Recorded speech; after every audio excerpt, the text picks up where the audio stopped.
Hey, what's going on, guys? My name is Joey Biagas and I'm a digital media expert, and today I'm going to show you how to disable the iTunes splash screen. Okay, so let's go ahead and dive right on to my computer here.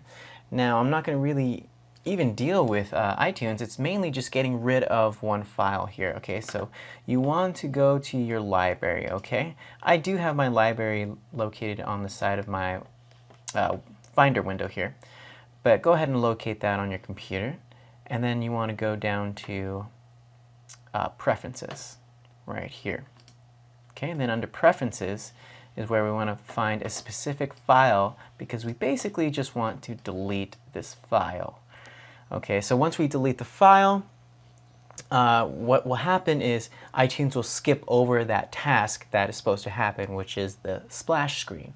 Okay, so it's called com.apple.itunes, here we go, right here, .plist.